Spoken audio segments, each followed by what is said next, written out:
Hello everyone, this is Ivan Ottinger from EnglishTheSmartWay.com. Welcome to the English the Smart Way podcast, session number 4. Last time we could hear the English success story of my very good friend Massimo. Today we have another special guest to our show. His name is Jeremy Kemp, the owner of Moxon English School. Jeremy, originally from London, teaches English online. He uses non-traditional teaching methods which he summarized in his newly released book. The book's title is Keep Calm and Learn English. So I'm really happy that you are joining me today. Let's enjoy the conversation and learn from the experience of Jeremy. Here we go. Hello everyone, it's a pleasure to welcome our today's guest, Jeremy Kemp, to our podcast. Thank you very much for accepting the invitation, Jeremy, and welcome to the show. Thanks very much. It's a pleasure to be here. Tell us something more about you so our listeners can know you better. Sure. My name is Jeremy, and I'm originally from London, in the UK, although I chose to study in Scotland, in Edinburgh. I studied psychology in Edinburgh University. To cut a long story short, I spent some time in Italy, and I started teaching English really as a way to earn some money to pay for my studies. I was still studying at the time, but I discovered I really loved it. I really found my passion in teaching, and that was really the beginning of a long journey of trying to help people to learn English. Yeah. And when you started teaching English, was there anyone who asked you to, could you please help me with English, or how did you get to the teaching? Sure. So I started teaching in a traditional language school, a local language school in Padua, where I was living at the time. And I was teaching very traditional business English to groups of maybe 5 to 15 people.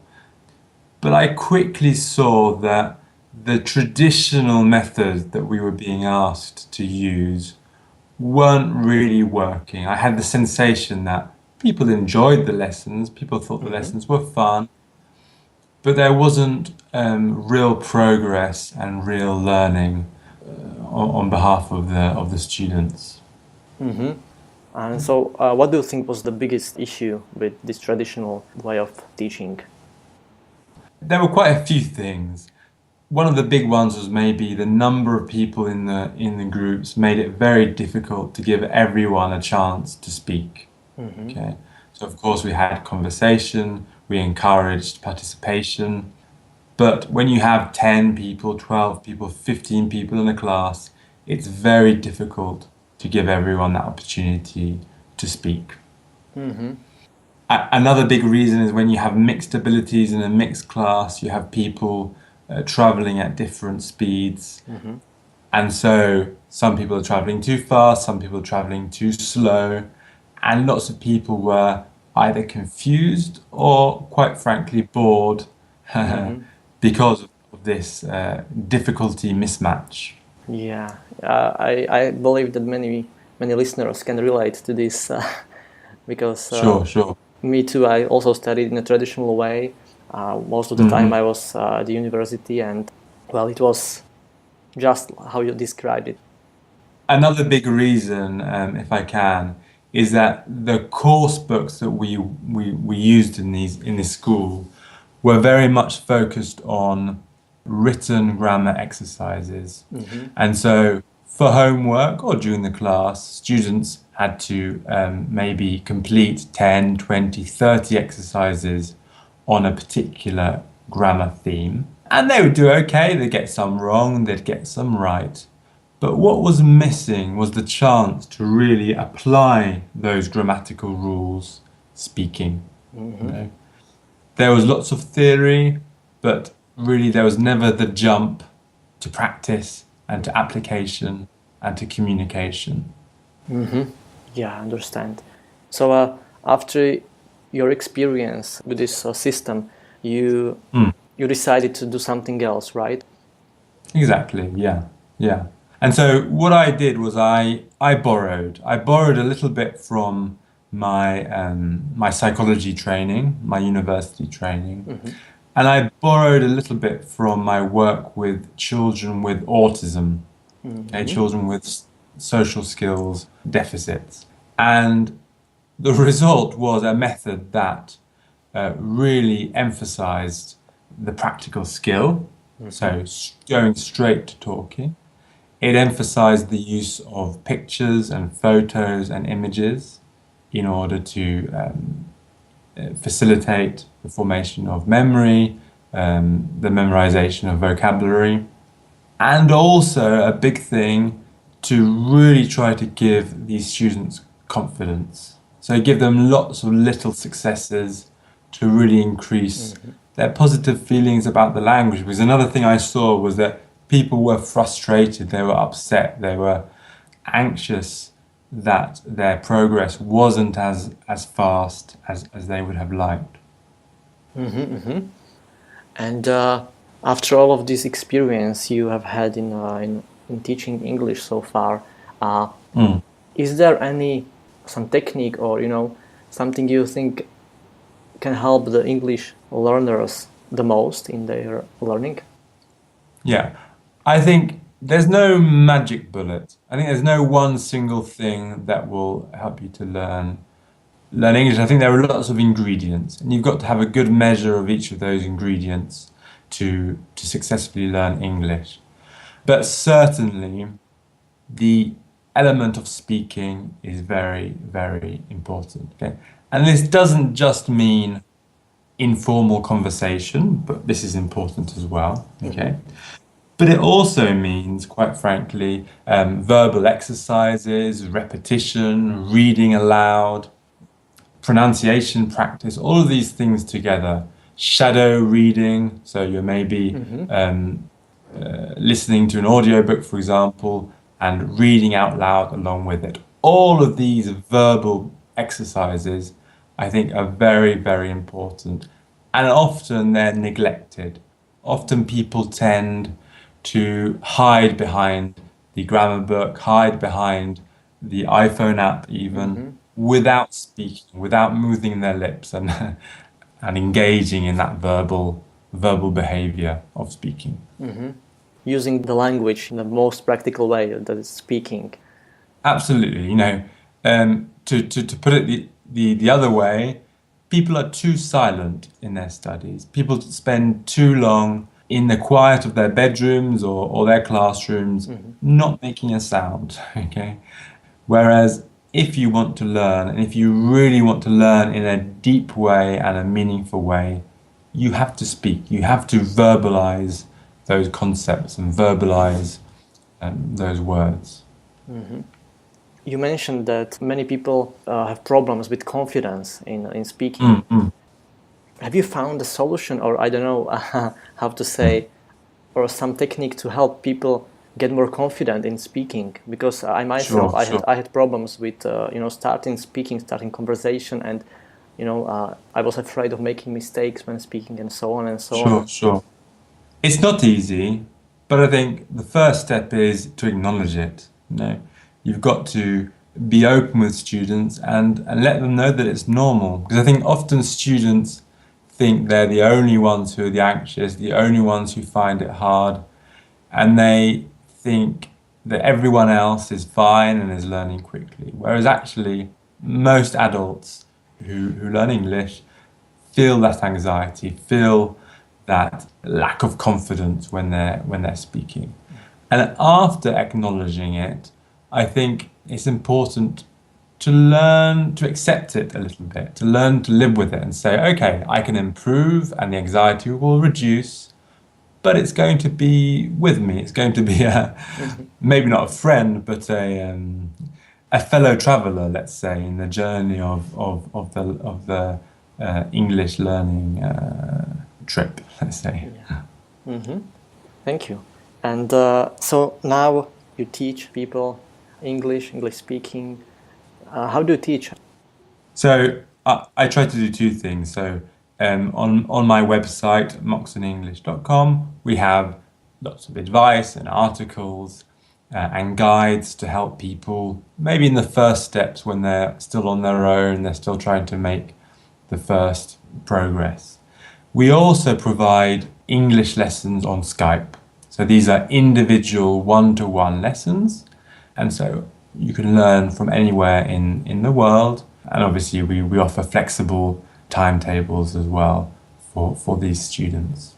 All of the teaching is online. So I work now with a team of teachers. I work with 15 teachers who work to apply our method, that we call it the Moxon method, which is the name of the school. And again, it's a method which really tries to encourage speaking and confidence and the sort of fluidity that often learners aren't able to develop it on their own. This leads me to another question, because I know that several weeks ago you published your new book.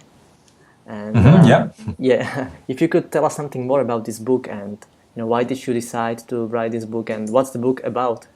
Sure. So this is a book that was written for the Italian market, because most of my students are Italian and most of our web users are Italian, although we also have a website in English. So the title of the book in English is Keep Calm and Learn English.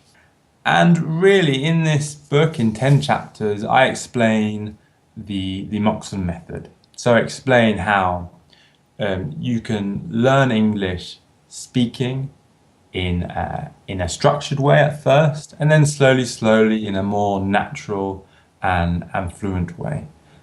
So there are lots of things in there. We talk about how you can use television and film, how you can use reading, how you can increase your vocabulary, always using these non-traditional methods which really focus on speaking and memorization. Yeah, so I don't know if you want me to talk more about the book or more about some of the ideas in it. If you could, it would be great. Maybe to share some. The book is it contains many ideas, but maybe a few of them. I'll give you some more details about what we talk about in the book. So as I say, unfortunately at the moment it's only available in Italian, but hopefully in the future we'll be able to publish it in English as well. And there are two main sections. So one is all about practice, okay? And the other is about immersion. So you can think of it as a football analogy. So you have your training, where you train with your teammates. It's very practical still, okay? There might be some theoretical foundations, but still your training is very practical, but it's structured. So you might kick the ball the same time in 10 ways, or try a particular formation with your teammates, okay? The second half is immersion, and that's a bit like the football game, okay? Where you're actually on the pitch and you're trying to beat the other team, okay? And that's a bit like speaking in real world situations. So let's talk first, I'll talk to you first about the practice part, the training part, okay? So for example, reading is a perfect training activity. But in the book, I argue that reading shouldn't be silent, it should be spoken. So I strongly encourage my readers, and I'd encourage your listeners as well, to use reading with listening and with speaking. And actually, it's far better if they can listen first to a track or to a book, for example, or an article, and only later read. Because what happens when you read sometimes is that there's what I call pronunciation contamination, okay? In other words, you read the English word, which has a strange spelling, and in your mind, you pronounce it in a particular way, but it maybe isn't the correct way. And that incorrect version becomes reinforced.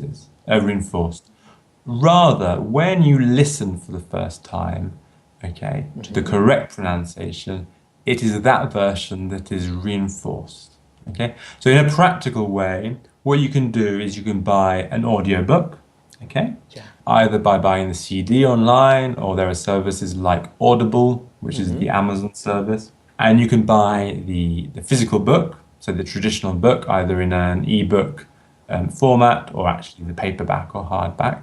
And using these two instruments together, you can really get the most out of reading. Really transform what unfortunately is often a silent and I think fruitless, ineffective approach into something that can really boost your confidence, your pronunciation, etc., etc. I totally agree with what you said, because when I was reading several books, I picked up some new words, and I thought I know how to pronounce them. But Sure. when I tried to speak to someone and I used these words I just learned from the book, no one could understand me because I pronounced the words in a completely wrong way. Sure, sure. It's a very common problem. I'll give you another example of these training activities. So another training activity could be with television and maybe for advanced learners, films. So often students will simply watch television passively. They sit down, they turn on the television, maybe they turn on the subtitles, and they listen. What I really advise your listeners to do is to turn it into an active activity, okay?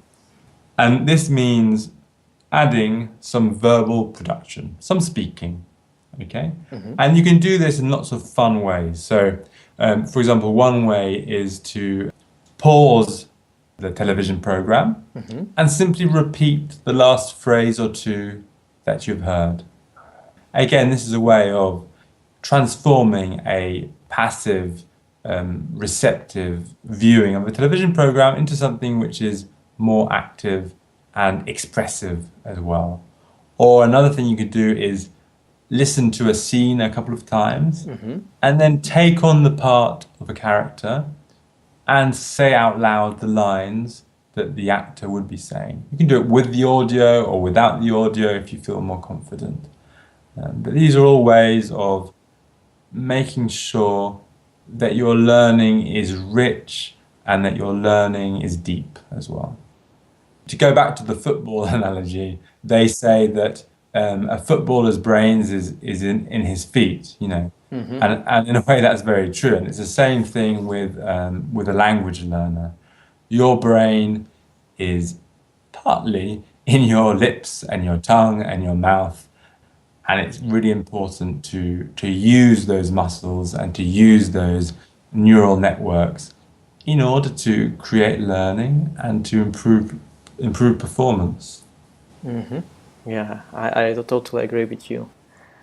So these are a couple of examples of the practice chapters where you're still at home, you're still not ready to to go out and perform and speak English freely. But once you've got some good practice, then you really need to immerse yourself in the language. And so in the book as well, I talk about some creative ways to apply what you've practiced, okay, in real life situations. So it could be meeting with native speakers in your city. It could be organizing maybe a meetup with other English learners. It could be even traveling to London or to New York or to another English-speaking city to really have an opportunity to speak English in the wild, as it were. To be immersed in the environment and Absolutely, absolutely. And I explain in the book that immerse doesn't mean simply being in London or being in Edinburgh or in New York or in Washington, D.C.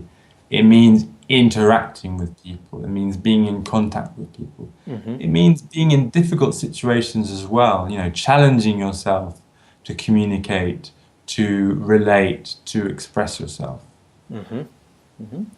I know that for the purpose of writing the book, you interviewed several people Sure. who have some experience in learning or teaching English maybe. Is there anything you have learned from these people about English learning? Yeah, I learned a lot while I was writing the book and certainly while I was interviewing other teachers, other bloggers about English learning. There are lots and lots of things. Oh, for example, there's a guy called Giuseppe who teaches English on YouTube, and he's very interested in identities, for example. And I found this very interesting, that in order to speak English well, he believes, and I think it's absolutely convincing, you not only have to engage in the technical aspect of learning new words and new phrases, which is something I'm very interested in, but you also in some way need to take on the identity and the culture of an English speaker. And I think that's a very powerful idea. In other words, don't just speak English, but drink tea as well. Drink a good cup of tea, to With milk, put it in a right? slightly comic way. Yeah. Another piece of advice which comes to mind, another Italian guy called Claudio, who develops an app called Blue Blue. And we talked about this earlier.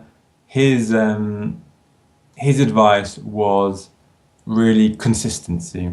So a magic ingredient is getting up every day and doing something, not letting days and weeks and months pass by.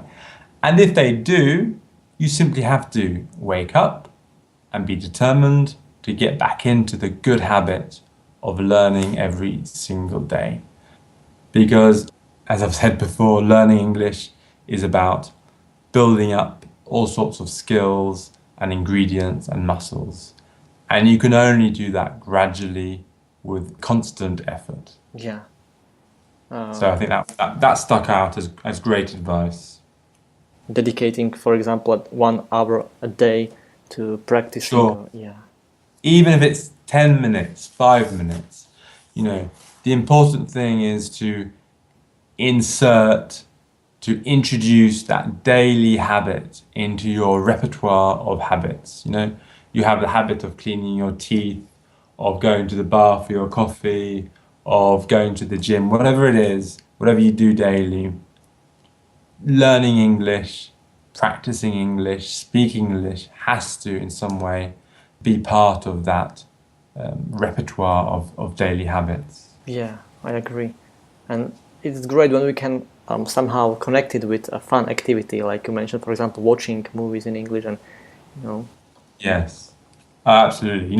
Start with something which is fun. Start with something which comes easily. Start with something which fits in with your life. If you never watch television because you don't like television, there's no point in thinking that you're going to have success through that.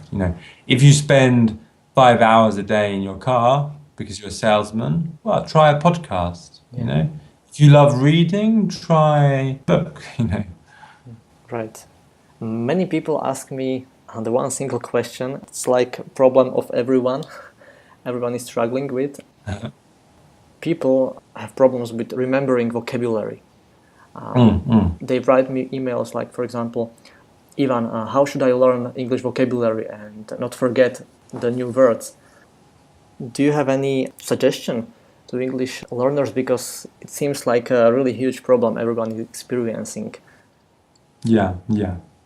So this is another chapter of the book, actually, in the practice section. And I know it's a big problem. Again, here, there's not a simple solution. I'm a fan of spaced repetition. I'm sure you're familiar with this idea. No, I'm not. Spaced repetition. It's spaced repetition. So but this is the fancy term for something which I'm sure you've heard of. So this is basically the idea that in order to learn words, at least in the beginning, is to, let's say, write them down on a flashcard. Okay, so you've got a classic flashcard, a piece of paper, and on one side you write the word in English, and on the other side you write maybe the translation in your own language, or you draw a picture, or you write a definition, or you write a phrase in English with the target word missing, the word you want to learn missing. Okay, anything that makes you think of that word. Okay, so you've got two sides, and with this flashcard, again, you have to turn it into an active, expressive activity. So that means looking at the clue or the definition or the picture. So let's say it's a picture of a fish, a very simple example, okay, because you can't remember the word fish. Okay, very easy example. So you look at the picture of the fish and you say out loud, must be out loud, you say fish. Or maybe you don't because you've got a bad memory and you say, oh yeah, what is it? It's that thing, it's a thingy which, what is it? Pish, is it tish, is it, okay? Okay. And this is one item. The idea is that you have lots of flashcards, obviously, with lots of words and lots of phrases, and that often, hopefully more than once a day, you will be looking through these flashcards and trying to remember and use to say out loud all of these words. So this is the beginning. Spaced repetition is a way of helping you to really consolidate the memory. So at first, you want to review these words once a day, even more than that. But as you become more familiar with these words, as you are able to remember them and to say them, that repetition will become less frequent. So the idea is you move the flashcards gradually between different stages. I use envelopes, so just normal paper envelopes, okay? And you can decide on your own system, but something like as much as possible is your first stage. So several times a day. Then you can reduce to once a day, then maybe 3 times a week, then maybe twice a week, once a week, twice a month, once a month, and so on. So you might have 7 or 8 different envelopes. And every time you successfully perform on a word, you move it to the next envelope. Okay? If you repeat a word and if you review a word and you are not successful, then it gets moved back an envelope to a more intense, more frequent stage. Okay. And so obviously, easy words like fish and apple and cat and dog, normally they will progress more quickly through the stages. Strange words and strange phrases, which are more difficult because they're less frequent or simply because they're trickier, they're more difficult to remember, they will progress more slowly. And this system, I believe, is much, much better than a list. Often students will have an exercise book and they will write down words in their exercise book. The problem with an exercise book is that it doesn't allow words to travel at different speeds, to be memorized at different speeds. And really, it doesn't allow you to perform that verbal behavior of looking at the picture or the word in your language or the definition on one side of the card, trying to say the word out loud, and then checking by turning over the card. When you have a list of words in an exercise book, you can stare at it, you can look at it for hours, but you won't be doing anything. There won't be any active consolidation or digestion or internalization of that word. Is that a clear explanation or is that confusing? Yeah, I understand. So it means, for example, that each envelope represents how the word is in the long-term memory. Yeah, each envelope has a different stage in my memory. Exactly. Let's say every envelope has a different instruction written on it. One says, repeat these words as much as possible. Another says, repeat once a day. Another says, repeat twice a week, let's say. And of course, on the envelopes, if it helps, you can write the dates, okay, that you will have to repeat them, or you can put them on your Google Calendar or your Apple Calendar or whatever you use. So you really are reminded to regularly repeat those words. So this is really one half. The other half of the equation is really simpler, and that is you can have the best system of spaced repetition in the world, okay? But if you are not using those words in context, in real conversations and real communication with real people, frankly, then you will forget them. You will Yeah. forget them. Or you'll remember them, but the meaning won't be fine-tuned. The meaning Hmm. will be, especially of more complicated phrasal verbs and idioms, the meaning will be a little bit unclear in your head, unless you use it in real conversation, real communication. Thank you very much. I've never heard of this approach, to be Okay. honest. It's often used, this spaced repetition, which is the technical term, that this principle is often used in these mobile applications you find, so Android apps and Hmm. iPhone apps. They will represent the, the quiz questions, for example, according to a schedule. And this schedule is based on this idea of spaced repetition. Thank you very much. Not at all, not at all. And what would be the number one tip you would give to English learners around the world? I know it might be a tough question because, Yeah. you know, but if there was only one tip you could give English learners, what would that be?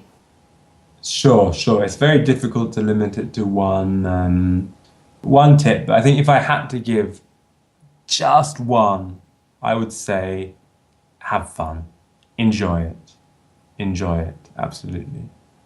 Oh, great. Thank you very Maybe much. it's easier said than done, but Yeah. one of the things we try to do in our English lessons with Moxon English, more than anything, maybe even more than speaking, maybe more importantly, is putting the person at ease, making the person feel happy and comfortable with speaking English. And it's not easy because there's that challenge of anxiety and fear, but that really is the number one piece of advice. Take pleasure in it, enjoy it, relax, and do your best. Thank you very much, Jeremy. And where can people learn more about you and about your work? And So people can find more about the Moxon English project at moxonenglish.com. So that's Moxon English.com. Yeah, there's an English and an Italian version of the website. okay. Is there anything you would like to add to our interview, and would you like to, share something more? No, I think that pretty much. I've spoken a lot, I think, about all sorts of things, and you've been very kind in listening and letting me share my ideas with your audience. So, apart from thanking you, there's nothing else really that I want to add. Yeah, great. So I think we can wrap it up here, and thank you very much for your valuable English tips and ideas, and of course your time, Jeremy. I appreciate it a lot, and I believe our listeners not just enjoyed our conversation, but I hope they also learned many useful tips and tips they can apply in their English learning. So thank you very much, Jeremy. Thank you, man. Alright, so that was Jeremy. It was the first interview with someone who has experience in teaching English, and I didn't know what to expect before. I'm so happy Jeremy joined the interview and shared his wonderful tips and ideas. I learned so much today. Thank you, Jeremy. And also thank you to all of you who listened to the show. Have a great week, my friends. Enjoy your life and enjoy English. See you soon in the next episode. Bye bye.